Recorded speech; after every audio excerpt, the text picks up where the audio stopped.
On the eve of Prince Harry's wedding to Meghan Markle, we look back at his extraordinary life. You know, Harry hasn't had it easy. You know, he's had one hell of a journey. When he was growing up, the media was treating the family as if it was a soap opera. What a strange and weird childhood that must have been. This is the story of how Harry's life has been shaped by royal events across the past 4 decades, both joyous and tragic. The great romance that everyone saw, it didn't reflect reality. It was a very, very affecting moment when you saw the words mummy on the envelope. The woman your mother hated suddenly becomes your stepmother. Harry helped William get through that day, no doubt. And now it would be time for William to return the favour. Hearing from those who know him best. He was a prankster. He was a joker, just a bit like his mother, really. I remember them coming into the kitchen and I was completely at a loss for words. We mark Harry's transformation from teenage tearaway. He just leant forward and he just kissed me. And I just thought, what on earth did you do that for? To a modern prince for modern times. He's just the golden ticket in the pocket of the British monarchy. How he's lived his life has changed the perception for the royal family to realise that actually you've got to engage with the public. He can reach parts of the public that people like Prince Charles and Prince William can't reach. He's the Heineken prince. This is Prince Harry's story. Harry turned around and said, I won't be king, William will, therefore I can do what I like. This was a 4- or 5-year-old, so they knew exactly who they were and what their destiny was.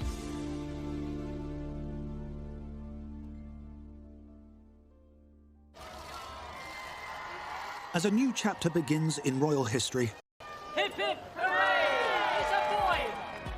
It was at this same London hospital 34 years ago that Prince Harry was born. Prince Henry made his first public appearance just after 2:30. But he'll be known, say his parents, as Harry. When I first heard the name, I didn't like it at all, but I've said it about 20 times now, and I'm quite getting used to it. From that day onwards, Harry's life would be played out in front of a media circus. The trade-off for a royal life of palaces and privilege. As a consequence, his mother was determined to make his and his brother's lives as normal as she could. If you could find some sort of normality of a family inside a royal palace, this is what it was. And William and Harry were very much encouraged to mix with the butlers, mix with the chefs, the chauffeurs, the ladies-in-waiting, the cleaners. And brought up in the traditional way with the governess or the nanny. She wanted to be a hands-on parent. Diana made that stand of actually the first royal to actually take their children to school, not just on the opening day, but on a regular basis. This was her idea of breaking away from royal tradition. It was on those school runs that Harry first engaged with the waiting press pack. What happened, photographers, in order to get a reaction, would stick their tongue out. And that would attract a 4-year-old to copy him. And that's why he stuck his tongue out. And he did it fairly regularly. He thought it was very funny.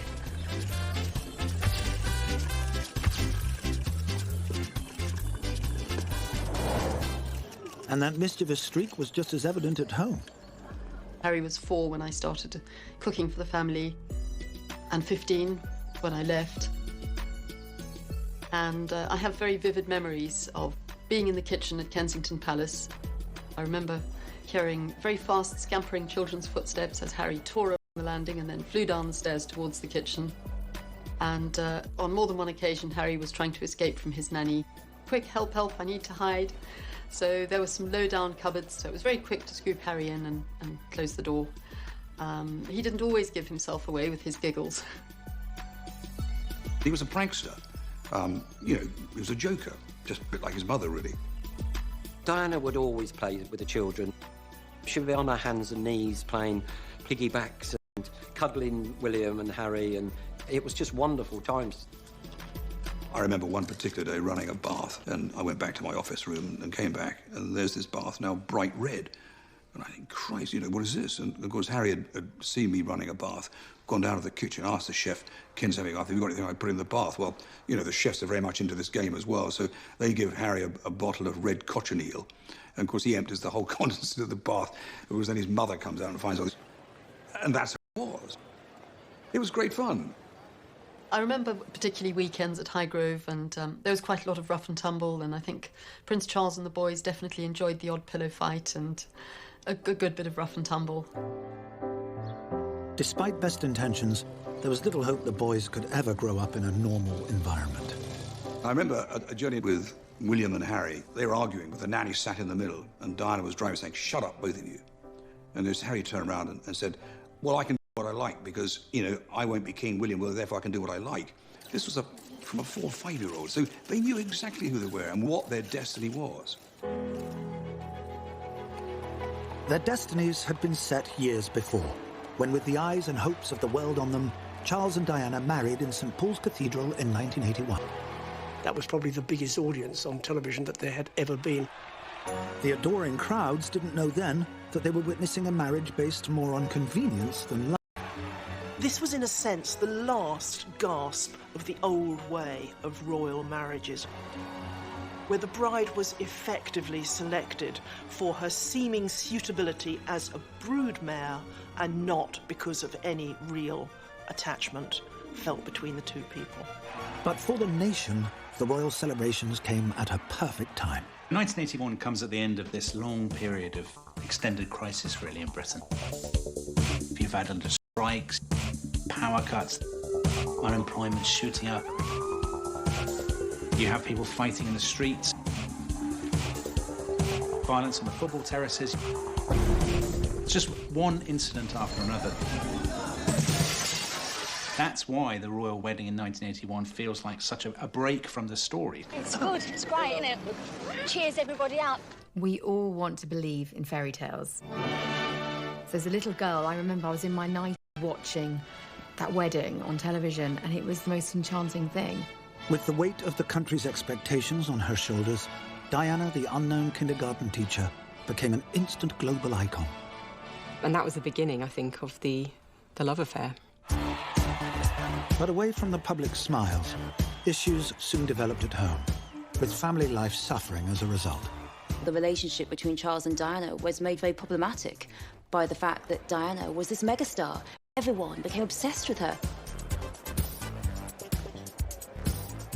And that was very difficult for Charles. I'm the heir, I'm the future king, and yet Diana got all this attention. As Diana's profile grew, so did the cracks in the marriage. Publicly, they were an absolute dynamic duo. But privately, their lives were bitterly unhappy. I can remember the relationship falling apart in slow motion. At the heart of this, though, were two very, very young boys, and one can only imagine what they were going through. What a strange and weird childhood that must have been. Diana hid it quite well from the children, because it wasn't just about her, it was about how the children are going to be affected. It was very sad. But the couple couldn't hide their unhappiness forever. It is announced from Buckingham Palace that, with regret, the Prince and Princess of Wales have decided to separate. On the 9th of December, 1992, the separation was finally sealed. Harry's parents would have had an impact. And as a child, you want your parents to stay together and be that unit. And sometimes they get stuck between two warring parents. And all those emotions can take their toll on a child, but sometimes not straight away. These things can manifest themselves over a longer period of time. The separation marked the end of a difficult year for the entire monarchy.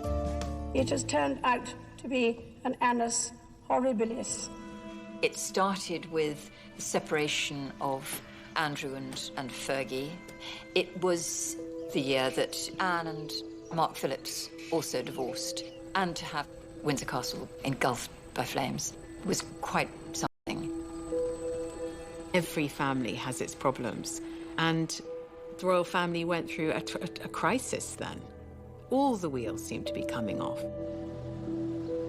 The War of the Walesers and the bitterness that existed between them characterised the monarchy of the early 1990s. The media was treating the family as if it was a soap opera, and I think we were all lapping it up as if it was a soap opera, forgetting that these were real people with real feelings and lives. and the damage that all of this was doing to the children.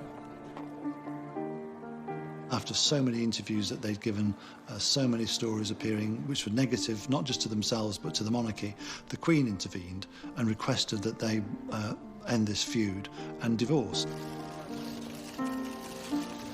On the 28th of August 1996, the Queen would get her wish. Charles would become the first heir to the throne in history to divorce.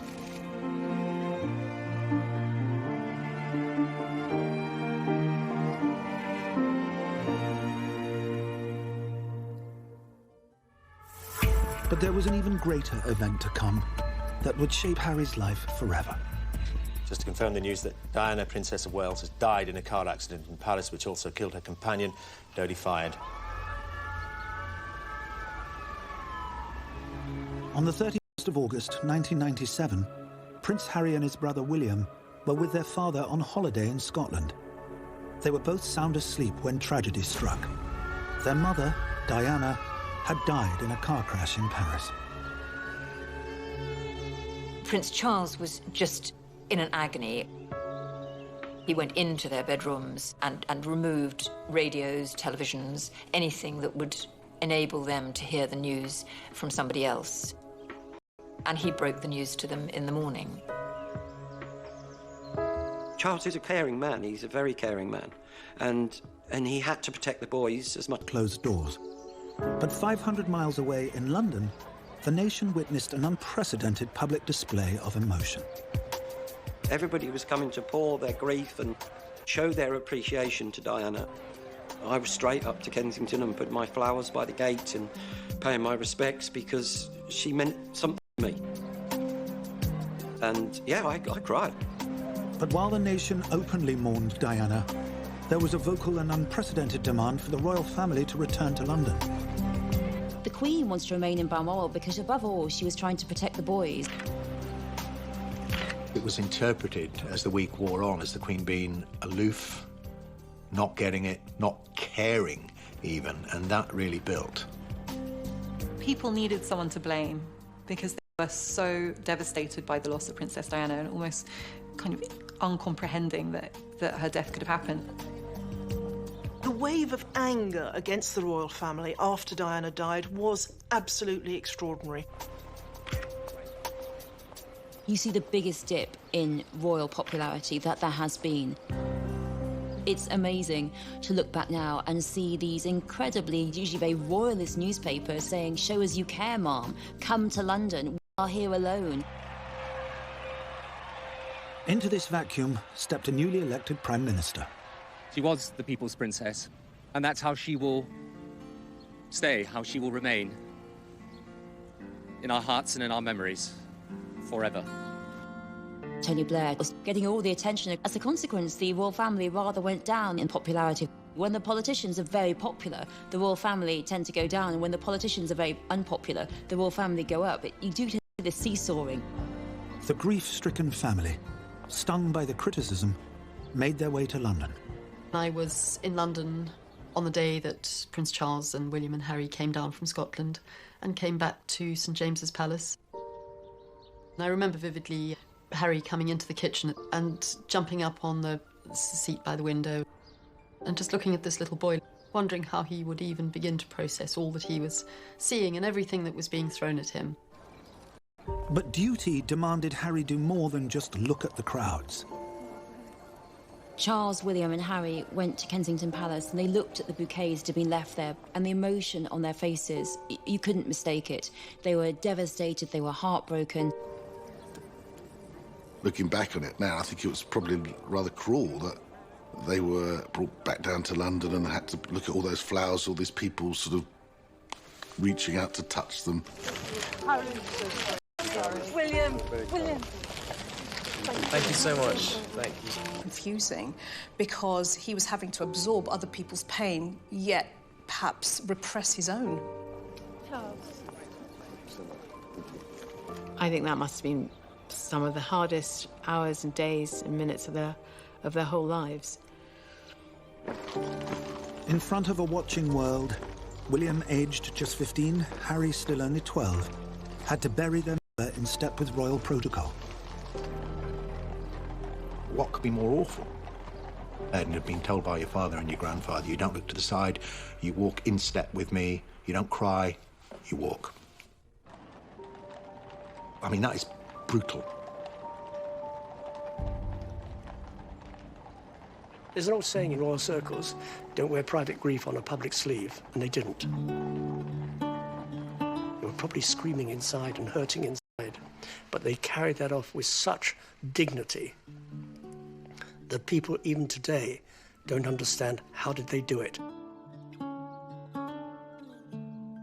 I was at Highgrove that evening when they came back from the funeral, and I remember them coming into the kitchen, and I was completely at a loss for words. What on earth do you say?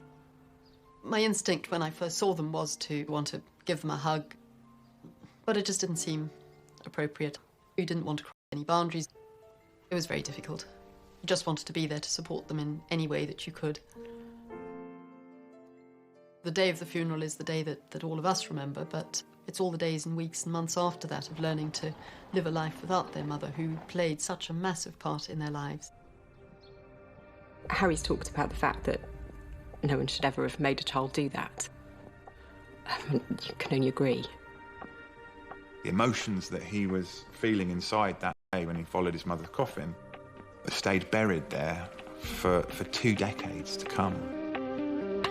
Harry turned to his father and brother for support, particularly to William.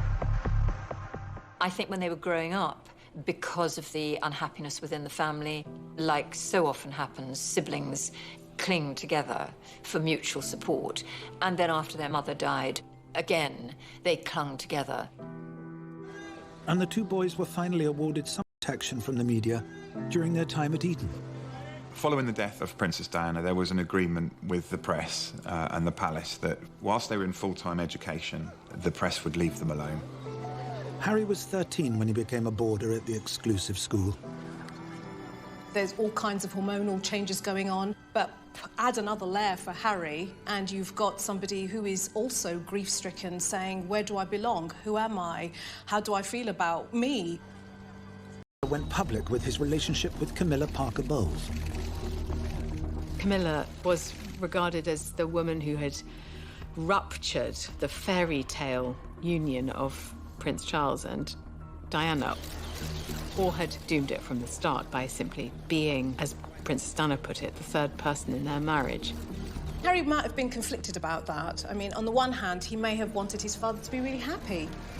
On the other hand, he may have had feelings like a lot of kids have, you know, you're replacing my mum, you're not my mum, and getting his head around that. And I think that's a process, an emotional process that takes time.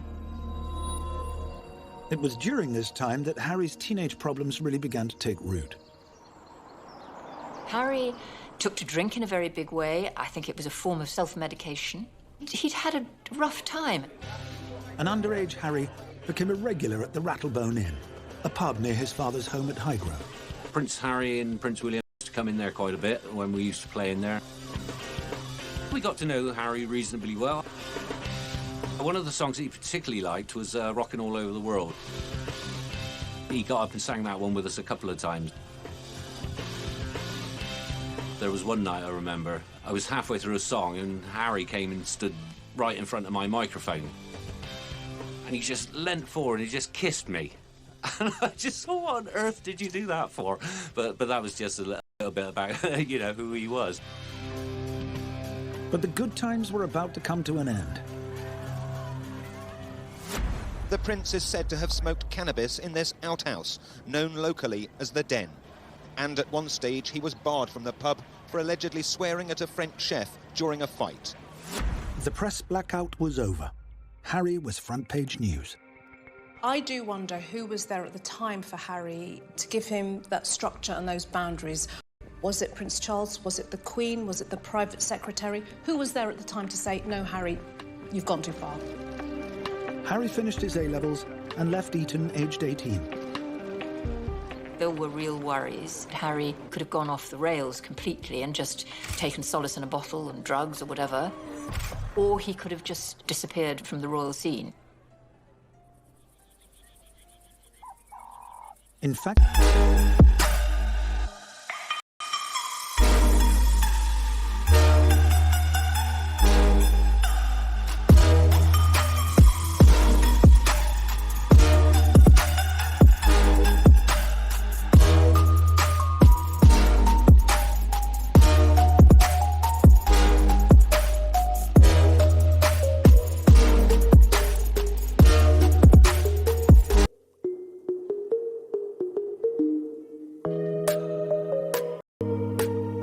And he has huge empathy, which she also had.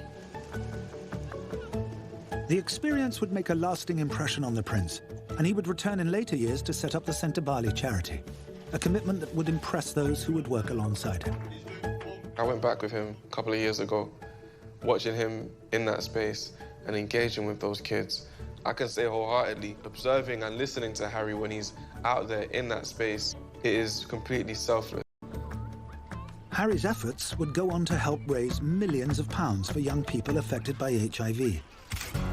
But in 2004, after he returned from his first visit to Lesotho, he found the press were waiting for him. Anytime he went out, anytime he went to a club, anytime he dressed inappropriately or had too much to drink, that ticked the box. That is Party Harry. They would be waiting for him at 3 o'clock in the morning, and he'd had a drink or 5. Then they would chase him in their cars. He had a rough time, actually. He saw these photographers, quite understandably, as the type of people that had harassed his mother and the type of people that had probably led to her death. And worse was to come when Harry was pictured wearing a swastika as part of a fancy dress outfit. All of a sudden, this young lad who, for a laugh, dressed in a Nazi outfit at a party, was being pilloried. And even MPs saying, is he fit to join the British Army? Is he fit to be a royal? This is the story of Prince Harry, from lost child to one of Britain's greatest assets. Told through extraordinary events that transformed both his life and the British monarchy.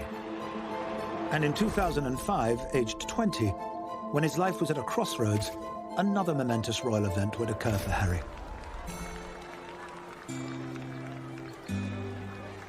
Charles and Camilla's wedding was very far from a typical royal wedding, in that they turned up together to Windsor Guildhall to have a registry office marriage. I think there were about 28 guests, and it was very low-key. The union represented a constitutional revolution, as it was the first time in history a divorced heir to the throne would remarry. It's a sign of how far the royal family have come and how far as we as a nation have come, that divorce is no longer a dirty word. Remember, when King Edward VIII wanted to marry Wallis Simpson, who was twice divorced with her husbands living, he was forced to abdicate. The Queen did, by this point, welcome this marriage. She didn't attend the civil ceremony, but she did attend the blessing in St George's Chapel, the place where Harry and Meghan will marry. The ceremony may have been low-key, but the wedding represented a huge shift in public opinion. On the pale. But relatively quickly, it's only 8 years. They've kind of dragged it round, and they can kind of get married without kind of people looting and pillaging on the street. And the fact that William and Harry endorsed the union underlined this transformation even further. It was on their faces that they absolutely approved of this wedding. They were so happy for their father, because they love their father, and they like him to be happy. Maybe it's a tribute to the relationship between Charles and William and Harry that they've got there, they've worked it out. The marriage of Charles and Camilla paved the way for the marriage of Harry and Meghan. Love really was a valid criterion for royal marriages. It shows how far the royal family have come.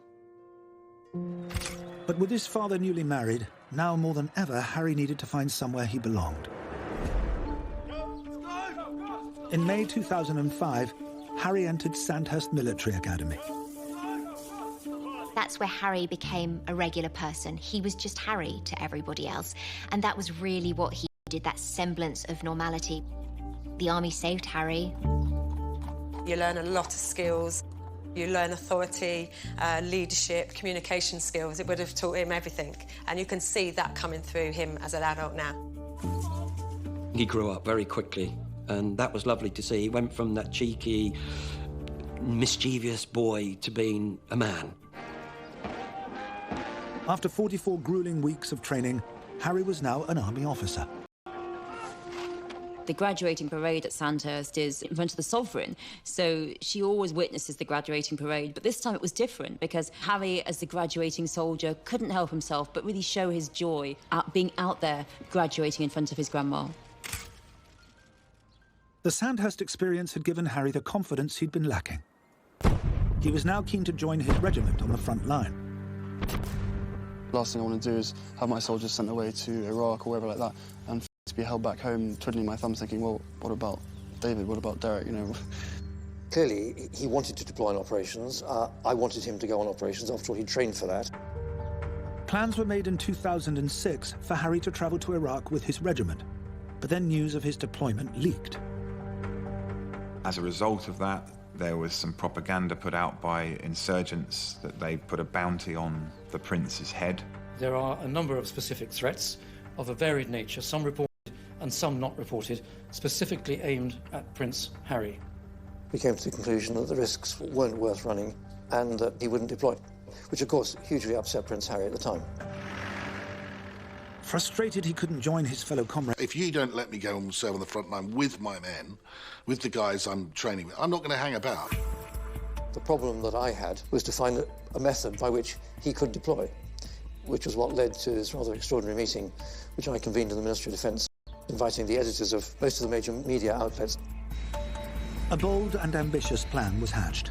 Harry would travel to Afghanistan, and the British press would keep the news under wraps. When the agreement was made that we wouldn't report on Harry, I don't think there was a journalist that thought it would work. It was certainly a gamble, because it could have leaked. Harry travelled with his regiment as Captain Wales to the front line without special privilege.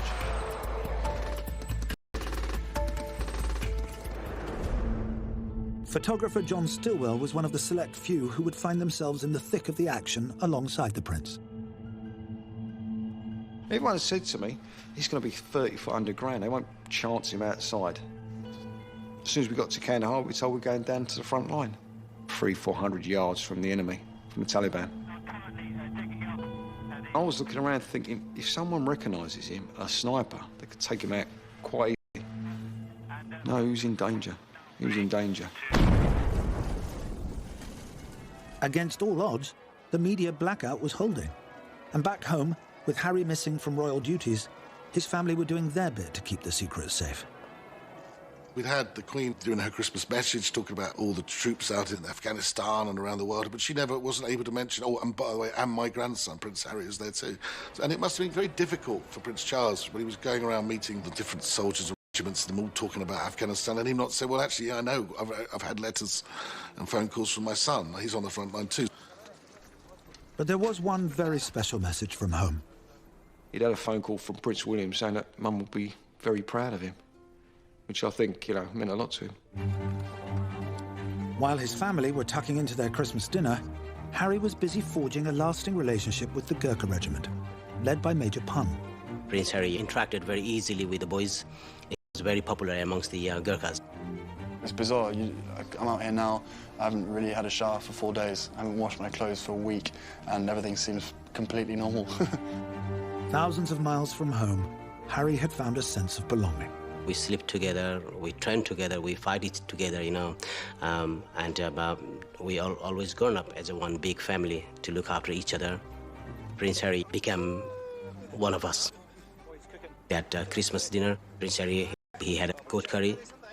He could have easily got leave of absence, but no, he was there on Christmas Day while the Queen talked to the nation and we all ate our turkey. But the blackout didn't last. The foreign media broke the news, and Harry was immediately pulled out. Prince Harry was fairly down about his own circumstances, and I can recall putting a gin and tonic in his hand, and he said, the trouble is, I'm not like a normal young man. And one knew exactly what he meant. He couldn't do what everybody else did.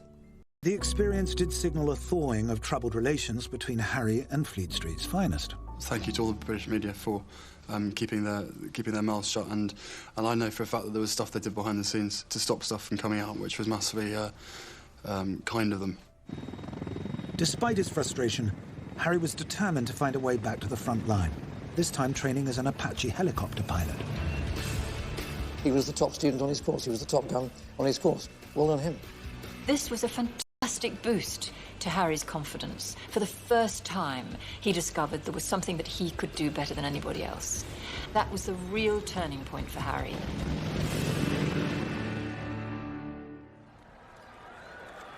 In 2011, an event would occur where the world would see firsthand how much Harry had changed. His brother William would marry Kate Middleton, and the young prince would be his best man. The celebrations couldn't have come at a better time. It's 1981 all over again. In 2011, we'd been through this very deep recession after the financial crisis. There was a sense, I think, Britain really needs a bit of a tonic. What better boost for the nation than seeing a middle-class girl from Berkshire marrying the future king? Kate wasn't from the aristocracy. She and William fell in love, you know, and we are of a time, we're in a generation where that means something. The fact that Prince William didn't marry a sort of European princess, but married Berkshire Rose, Kate Middleton, showed the actors in the royal family are now autonomous. Our royals would never submit to an arranged marriage with some horse-faced German princess anymore. On this grand stage, Harry would come into his own. There was a great moment where we saw Prince William and Prince Harry standing together, straightening themselves, knowing that the bridal party had arrived. Harry, looking so dashing in his uniform. Harry helped William get through that day, no doubt. Harry was able to just calm him down, smile.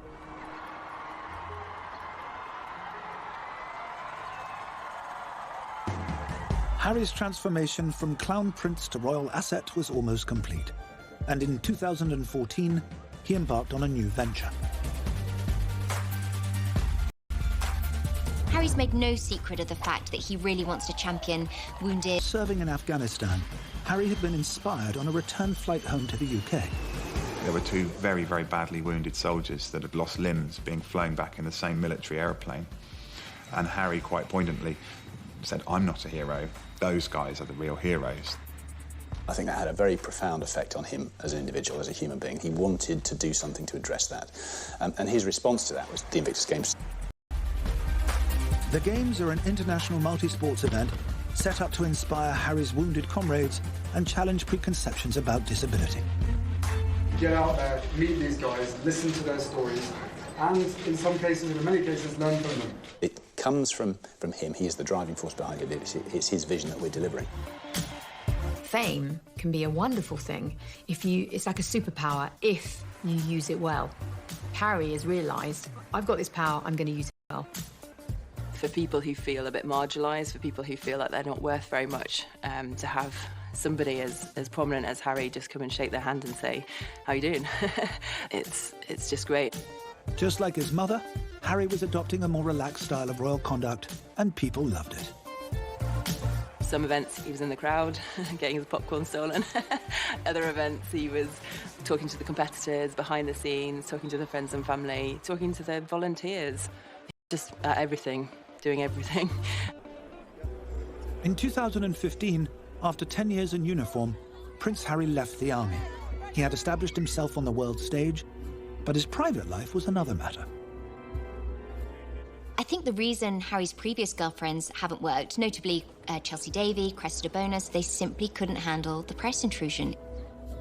Other girlfriends that he's had haven't been able to cope with the fact, and Harry hasn't been able to cope with the fact that there's that baggage. You know, Harry's very protective, particularly of his girlfriends. And for those who'd seen him grow up, the prince's loneliness was hard to bear.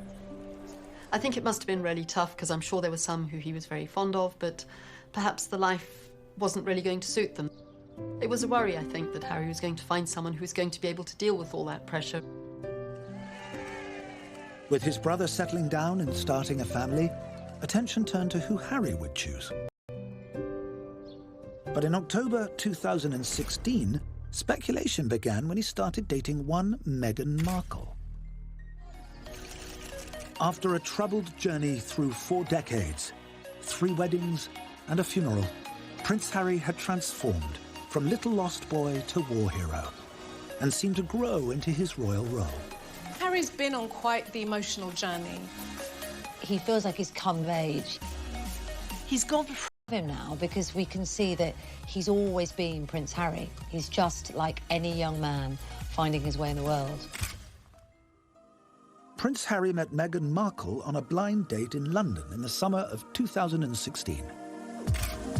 I think we'd all predicted another beautiful, willowy blonde from the home counties.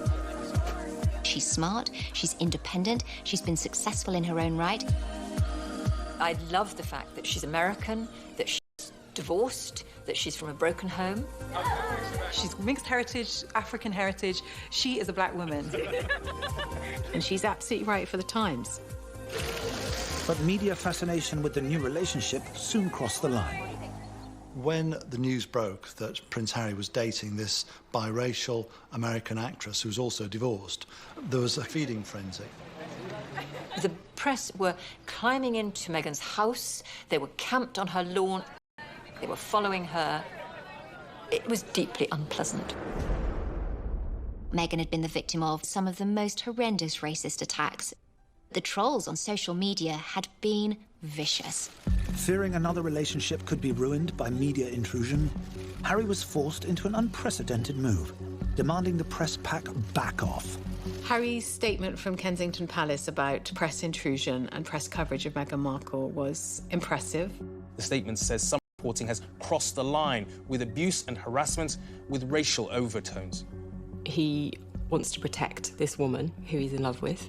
Very sadly, in his own life experience, he's seen the way his mother, how was hounded over the years. You could argue that that's made him oversensitive, but at the same time, you could argue, why wouldn't he step up for the woman that he loves and say, there's the line, don't cross it? So yes, it was a surprise. But I think a lot of people out there thought good on him. The letter seemed to have had the desired effect, as the couple's love blossomed, mostly away from the public eye. The couple had been snapped in an unofficial capacity, having a quick kiss at a polo match, out in London going to the theatre. But everyone was ready to see them step out. I think people were waiting for that official moment. And we didn't have to wait long, as in September 2017, the couple made their first official public appearance at the Toronto Invictus Games. It was just a really wonderful moment. They looked really relaxed together, wearing jeans. She was wearing ripped jeans, something you don't, again, see on a royal engagement usually. Just those small details of intimacy and the way that they behaved around each other and the way they looked at each other. I think, I'm romantic. I like love. Both in and out of the spotlight, the couple announced their engagement. It's an amazing surprise. It was so sweet and natural and very romantic. He got on one knee. There was a lot of touching. She was stroking him, she was gazing into his eyes. They showed how much, they care about each other. They showed vulnerability. It's really nice to see. It was a really nice moment. It was just the two of us, and I think I managed to catch her by surprise as well. So. Yeah. This is Harry and Meghan doing the royal stuff their way. For me, I saw a very modern couple. When the couple made their first official royal appearance in Nottingham to mark World AIDS Day, it was clear the public was falling in love with Meghan too. For the first time in his life, Harry has got a girlfriend who won't blame him when she is in the spotlight. You can see the smile on his face, one of complete and total adoration, saying, God, I've got the right person here. I think Meghan comes with fairy dust. She's used to cameras, she's used to talking to people, to being a star. Meghan will join Harry in causes close to his heart, including the Heads Together charity set up with William and Kate, dedicated to helping people like the young prince who have struggled with mental health problems. Who's not going to listen to a prince saying, I've had a problem, and now I'm going to talk about it? Everyone's going to listen. For Harry to step out and admit to turmoil and admit how he has struggled in a mental health capacity, to see a member of the royal family laid bare like that had really never been done before. On May the 19th, when Harry and Meghan tie the knot at St. George's Chapel in Windsor Castle, it will signal an end to an extraordinary emotional journey. When Charles married Lady Diana Spencer, member of the aristocracy, it was still part of the club. I think the marriage of Charles and Camilla, in fact, opened the door for William and Harry to marry whoever they wanted. When William married Kate, it was a completely different thing, marrying a girl from the middle classes. And now it's going a stage further. Harry then marrying Meghan, a divorcee, an American, mixed race origin, an actress, all of which things would once have been unthinkable. His bold demeanour has changed since he's been with Meghan, and you can see that excitedness in him. And it'll be lovely to see him on the wedding day and seeing that little face bright, you know. And he'll take one look up. I can guarantee he'll look up, and that'll be, I'm done it, Mum.